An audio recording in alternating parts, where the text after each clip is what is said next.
Hola chicas, bienvenidas a Daughters of the Living King.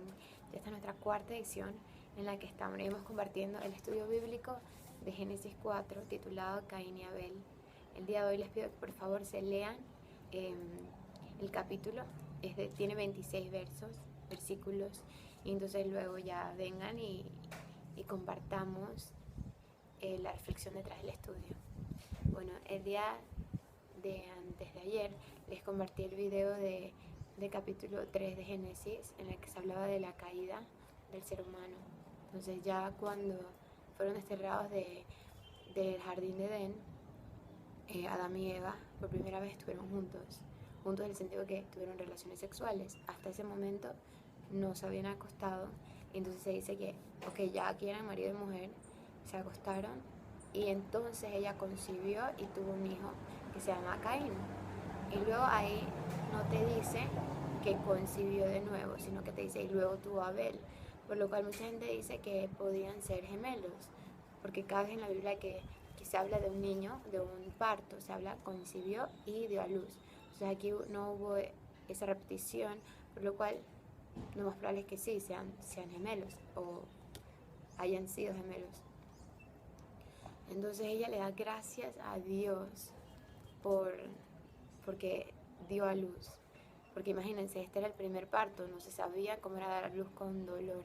Entonces ella agradeció a Dios porque sabía que Él era el que la había llevado con bien a que se diera todo ese trayecto. Y obviamente también porque era varón, porque así le confirmó el pacto que le había hecho de que iban a llenar la tierra. Y bueno, ustedes saben que el varón es cabeza de la casa, entonces qué mayor honor que dándole un varón como para abrir su descendencia, y eso le confirma de que le espera descendencia. Entonces aquí podemos ver que sí, Dios es muy misericordioso, pues porque les concedió un hijo, luego de que no estuvieran en el jardín, aún así con dolor y todo, se dio. Entonces dice que el nombre de Abel, en cambio, significa un respiro temporal. Entonces ahí ya te da como un glimpse, se hace ver un poquito que la vida de Abel no iba a durar mucho. Esas son las cosas con los nombres hebreos, que cuando tú le ponías un nombre a una persona, estabas proclamando algo por esa persona. Después vamos a ver cómo Noemí le puso a sus hijos nombres como de enfermedades, entonces sus hijos mueren. Entonces así mismo, como tú estás proclamando eso día tras día, llamándolo por el nombre, te estás diciendo esa bendición o esa maldición en la vida de esa persona.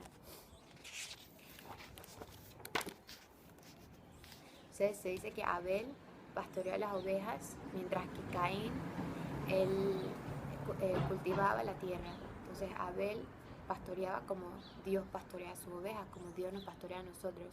En cambio Caín se puso a laborear la tierra que estaba maldita. Entonces ahí yo siento que hay como una similitud entre Abel teniendo un corazón puro porque hacía lo que Dios hace, y Caín trabajando perdón la redundancia, pero trabajando en un trabajo así súper difícil, que me imagino que amargaba su corazón y no se sentía muy agradecido. Entonces llegó este momento donde ellos sabían que había que darle ofrendas a Dios porque ellos vivían en la presencia de Dios, aunque fueron desterrados del jardín. Entonces al ellos vivir en la presencia de Dios, sabían que todo lo que tenían era gracias al Señor. Entonces ellos iban y le daban holocaustos, le presentaban holocaustos al Señor. Entonces Caín le presentó una ofrenda, como decir que tengo $5, te lo doy. Pero entonces Abel le dio lo mejor de su rebaño, lo primero. Y ahí tú puedes ver cómo Abel estaba tan enamorado y tan agradecido con Dios que su corazón reflejaba, o esa acción reflejaba lo que era su corazón. Entonces así como cuando tú ves a una persona y dices que esa persona es transparente, siendo como tanto amor y tanta bondad y que es genuina, bueno, me imagino que Abel era así, porque le dio a Dios lo mejor. Y yo no siento que sea algo que haya sido fake, tenía que ser honesto. Y bueno, a Dios obviamente le agradó la ofrenda de Abel, lo vio con buenos ojos, y a Caín no, porque ya que vas a comparar a alguien que te hace una ofrenda X de lo que tú le das, a alguien que te da lo mejor de lo que tú le diste, por agradecimiento, o sea, tú puedes ver la diferencia. Y entonces se dice que Caín se enojó horrible, horrible, horrible y andaba cabizbajo. Entonces ahí tú puedes ver el reflejo de su corazón. Primero que le estaba agradecido porque a Dios no le dio la mejor ofrenda de sus cultivos. Y luego ahora está enojado porque Dios no lo vio de esa manera. Y aún así no quiere reconocer que él actuó mal. Entonces se enoja. Entonces Dios viene y le habla. O sea, va y lo busca. Y le dice como que la pregunta de por qué estás cabizbajo. De que por qué estás enojado. Y así mismo como le hizo a Adán y Eva cuando pecaron, que él fue y les preguntó, le da un chance para que se rediman o para que sean honestos. Y él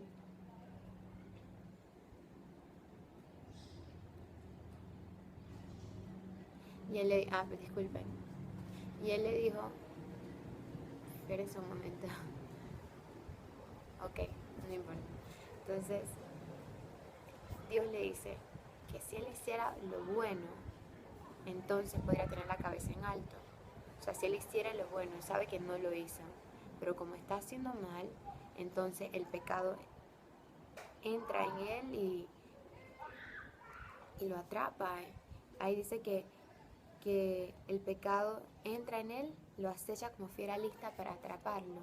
Entonces él está diciendo lo que el pecado le está haciendo. Dios está clarito y se lo dice, ni siquiera se lo oculta. Pero le da una exhortación al final de eso, le dice que, pero tú puedes dominarlo. Diciendo que para que Dios te hable primero es algo grande y segundo que se tome el tiempo para explicarte eso. Obviamente tampoco entra como en el self-pity y en el autocompasión, sino que te habla claro y si tú quieres escuchar y tú le haces caso. Pero él no quiso escuchar y actuó diferente porque, o sea, si él quería, Dios le iba a dar las fuerzas para seguir, pero ahí te diste cuenta que como que, no tomé en cuenta lo que Dios había hablado con él. Y fue y habló con Abel, pero estaba tan enojado. Entonces cuando uno está enojado que tú sientes que odias a esa persona, bueno, así le estaba. Y fue con odio a hablar con su hermano y que iba a salir de bueno ahí nada, porque lo que sea que le decía a Abel le iba a caer a la patada y no sé qué le habrá dicho a Abel, pero lo terminó matando. Entonces te quedas como que, chuleta, pobrecito Abel, porque yo me imagino que tenía un corazón puro y quería a su hermano y nunca se imaginó que este lo iba a matar. Y entonces este fue el primer homicidio que se dio. Hasta este momento nadie había matado a nadie. El pecado, disculpen, un carro pasando. Hasta este momento el pecado no había llevado a muerte. Aquí podemos ver que el pecado lleva a muerte. Y bueno, de una simple rabia como terminó matando. Por eso Dios luego en el Nuevo Testamento Jesús dice que está mal hasta mirar como en los ojos a tu hermano. O sea, ese odio es como si lo hubieras matado, porque en realidad es el mismo sentimiento, o sea, solo estás a un pasito de la acción y uno en estos momentos muy poco se controla. Lo puedes ver en la gente que sufre de problemas de rabia, horrible. Y entonces él fue y no le hizo caso al Señor y mató a su hermano. Y yo me imagino cuando él se quedó viendo a su hermano muerto, pues no sabía que era la muerte hasta ese momento, no la conocían. Me imagino que te debes haber sentido angustiado porque pensó que Dios lo iba a como reprimir o se iba a enojar con él de un solo, pero en ese momento no pasó nada. O sea, ahí está su consecuencia, ve que nadie viene a atenderlo, entonces la sangre se la empieza a absorber la tierra, porque es lo lógico. Se empieza a absorber, se seca, yo no sé qué hace con el cuerpo, I don't know. Y ve que no hay consecuencia por su pecado en ese momento, entonces se le va la vergüenza. Pero viene luego el Señor a decirle, a preguntarle, ¿dónde está tu hermano? Como para que él vaya y le cuente así como dice todas las cosas. Pero entonces él dice que le contesta grosero, como que yo qué sé, yo no sé, ¿acaso yo soy el cuidador de mi hermano? O sea, con arrogancia y grosería, en verdad. Ahí te das cuenta que no sentía ni vergüenza por lo que había hecho, por lo menos Adán y Eva se sentían avergonzados de haber comido el fruto. este fue como si nada. Entonces obviamente el Señor se enojó, muy enojado que estaba, y lo maldijo, pues, por primera vez lo maldijo. Y él decía que ¿cómo se llama? La tierra, espérate, ya le cuento, que desde la tierra, la creación de Dios, la sangre de Abel, el hermano de Caín, reclamaba justicia. Entonces ahí ves que Dios tiene compasión por las víctimas y la gente que es justa y que es buena. Él es el que se venga, Él es el que hace make things right. Y estaba tan enojado que ahí maldijo a Caín y le dijo que lo maldecía como a la tierra. Hasta ese momento que vimos en el capítulo anterior, Dios había maldecido a la tierra. Y él, yo no sé, él decidió cultivar la tierra maldecida. Ahora él estaba maldito. Entonces él no iba a poder dar buen fruto por lo que había hecho. Había matado a su hermano. Su sangre y su sangre. Había odiado, había matado. Entonces ya eso quedó como atrás. Y le dijo que iba a estar fugitivo, errante toda su vida.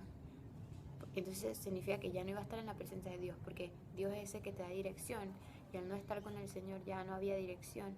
Y entonces cuando Caín le responde, he acknowledges it, él sabe, y él lo primero que le dice como que no, este castigo es demasiado grande para mí, empieza a sentir como dolor hacia él mismo, nunca disculparse por haber matado a su hermano, sino que no, esto es demasiado para mí, o sea, ahora que me van a matar por estar fuera de tu presencia. Y él sabía que eso de ser un fugitivo errante significaba que iba a estar afuera de la presencia de Dios, que ya Dios lo estaba desterrando.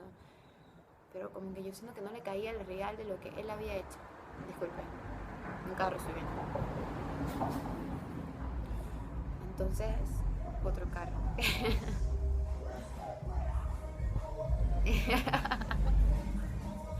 Ok.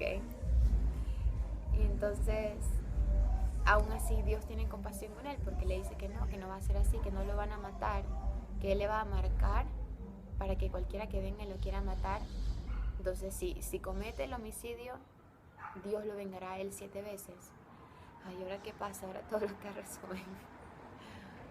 Yo creo que se escucha allá. Ok. Y bueno, la cosa es que Dios tiene compasión con él. No lo mató a consecuencia de él haber matado a su hermano. Lo dejó vivir. Bueno, tristemente sin su presencia, que es como morir. Pero bueno, ya luego veremos cómo sigue ese linaje. Pero hasta ahora, entonces ya el Señor lo desterró de su presencia. Ya no era del jardín siquiera, porque ellos no estaban en el jardín, pero seguían habitando en el Señor. Ya no. Entonces ahora, luego de un tiempo, se dice que Caín se casó con su esposa y concibió un hijo. Y ahí te das cuenta que debió haber pasado mucho tiempo desde que él se fue. Nada más se había hablado de Caín y Abel como varones, pero tienen que haber pasado mujeres. En el linaje de la Biblia no se habla mucho de las mujeres, se habla de varones. Y mujeres tienen que haber vivido, solo que como eso de ser cabeza de la casa, entonces se mencionaba el varón, porque era el que iba a llevar a cabo la genealogía, pues.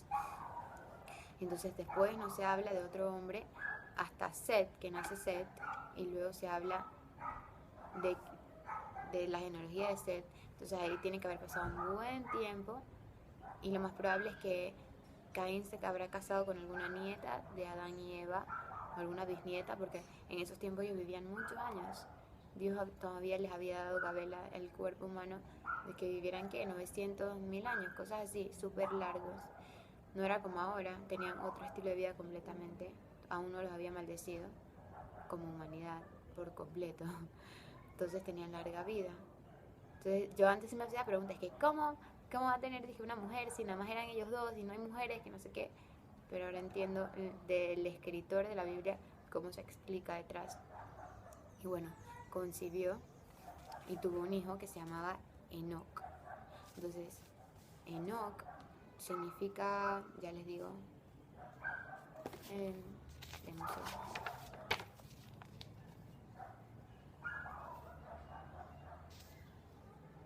no, este no dicen cuál es, pero luego hay otro Enoch y a ese sí le ponen nombre. Disculpen. pero él le llamó Enoch a su hijo, al igual que la ciudad que él estaba construyendo. Aunque él era un fugitivo errante, él decidió asentarse en un lugar y hacer su vida sin el Señor. Entonces tuvo a su hijo Enoch, y de Enoch salió el hijo Irad, y después Meyuyael y Metusael, y por último Lamec, que era la séptima generación. Caín era la segunda y esta era la séptima. Entonces en la Biblia se habla de que todo lo que termina en 7 es como perfección en el Señor. Entonces ya esta era la séptima generación, pero sin el Señor. Y se habla de que ya en esta séptima generación Lamec, que era bisnieto, bisnieto de Caín, decidió tener 2 mujeres. Por primera vez se vio eso. Entonces, sí, Dios aún les había dado bendición en hijos, no se los iba a negar. Y entonces él decidió multiplicar su bendición fuera de la voluntad de Dios, cuando ya Dios había constituido una mujer, pero él decidió 2, para que veas que no respetaba al Señor.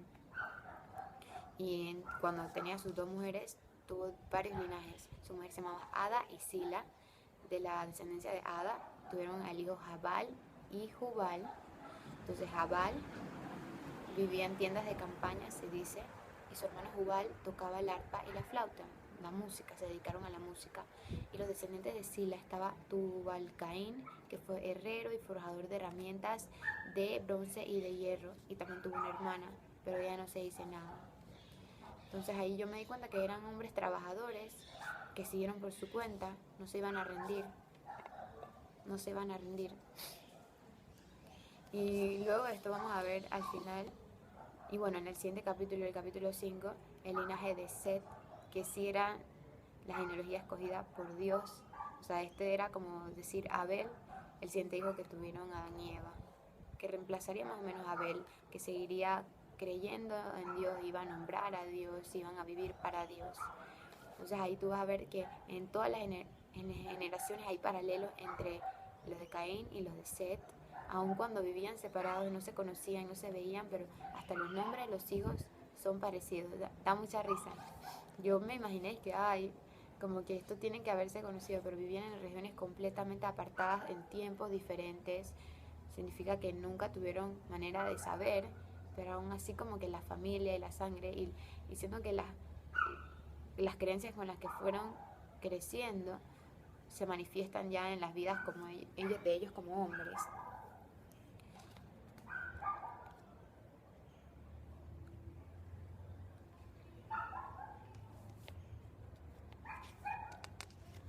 Entonces se habla en el versículo 23 y 24 que Lamec grita en alto y proclama como con burla y arrogancia de que él había matado a un hombre que intentó lastimarlo y que le faltó el respeto, y mató a otro hombre por golpearlo. Y entonces lo decía como que whatever, le daba igual. Y si a Caín lo habían vengado 7 veces, a él lo iban a tener que vengar 77 veces, así como, y me imagino que eso habrá causado risas y relajo, pero para que veas la moral que había en ese lugar. Ya ellos vivían independientemente, completamente independientemente de Dios. No lo puedo decir, independientemente de Dios. Ya ellos hacían sus herramientas, ellos hacían sus casas y todo. Me imagino que esa sociedad no iba por buen camino, pero de la parte materialistic way, o sea, del materialismo, estaba creciendo. Si tú lo ves con ojos humanos, ellos están prosperando y no tienen nada de malo porque están en Dios. Pero de la parte espiritual, tú ves cómo estaban muertos en espíritu, y del linaje de Seth luego verán que era de vida y proclamaban al Señor y habitaban con el Señor, y Él los bendecía de la manera que Él deseaba. Y bueno, esto de las 77 veces, después vemos el paralelo en cuando Jesús le dice a Pedro que tiene que perdonar 77 veces, no 7 veces, sino que incontables veces vas a perdonar, porque ¿quién lleva la cuenta? El Señor, pero tú no. Entonces a mí me pareció loco cuando vi lo de Lamec, que él se puso a gritar eso a los 4 vientos. Yo siento que, ¿what? ¿Dónde tenía la cabeza? A mí me parece que no tiene sentido decir esas cosas, pero él sentía que era merecedor de decir todo esto. O sea, ahí ves la arrogancia. Y al final, ya cuando tuvieron a Seth, Adán y Eva, o sea, vuelven a la parte de tener a Seth, y ellos recordaban con mucho dolor a Abel, y al tener a Set, otro varón, fue como con redención después de ese trago amargo que habían vivido con Caín, porque Caín era el primogénito, imagínense, el primer hijo que ellos tuvieron, y que él haya tenido un corazón lleno de pecado, que solo muestra que estaba apartado de Dios, que realmente no habitaba en la presencia del Señor, porque siendo que nosotros somos así cuando nos apartamos del Señor, cuando nos acercamos, Él va transformando nuestro ser, llenándonos de su amor, que es lo que tenía Abel y lo que luego tiene Seth, porque escuchaba la crianza de su padre, lo seguía, no sé qué, creció por un buen camino, pero Caín ya tenía eso en él por rebeldía y desobediencia. Qué sencillo, habita donde el Señor y tú vas a tener todas estas bellezas y tú vas a hacer de cierta manera, pero no habites porque no quieres, entonces ya te vas por ese camino como que, no, bueno. Y bueno, ellos recordaban eso y le dijeron que Seth era como Abel, el que había matado a Caín. Ellos recordaban.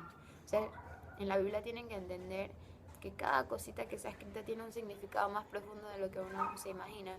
O sea, yo antes la leía y era como que, ok, me queda con información.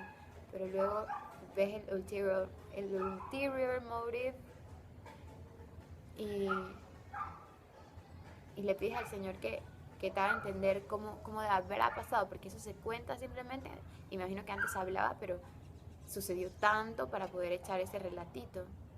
Entonces es sacarle el jugo a lo que uno está aprendiendo.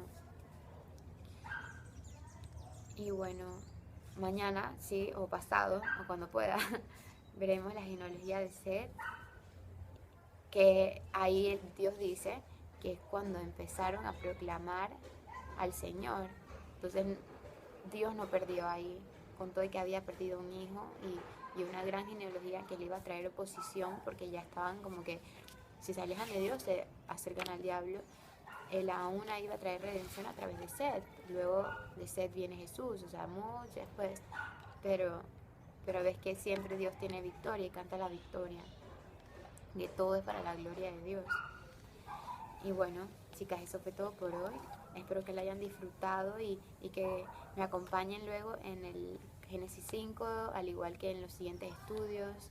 Cualquier comentario, no duden en escribirme al blog o a YouTube o a Facebook, donde ustedes quieran, porque ya lo publiqué en Instagram y en Facebook, porque yo no me había dado cuenta que no lo había compartido, sino que nada más había hecho las páginas y escribía ahí. Y es que, ay, en la vida, si la gente no ve la página, no se enteran. So, ahora ya espero que más se unan y no duden en escribirme o compartirme lo que ustedes saben. Sería de mucha bendición porque esto toma tiempo. Pero es chévere, chévere aprender y pedirle al Espíritu Santo que te guíe a que puedas usar esas cosas que aprendes de lo que ya han vivido gente en otros tiempos y que eso te guíe a tener una mejor vida, disculpa, a llevar una mejor vida y enseñarles a otros lo que uno sabe, porque esa es la única manera de conocer al Señor y de vivirlo, porque si no lo conoces, ¿cómo lo vas a vivir? Entonces, bueno, eso es lo que estoy haciendo. Y bueno, chicas, bendiciones el día de hoy. Que la pasen súper chévere en lo que el resta del día o la noche. Y bueno, las veo pronto. Chao.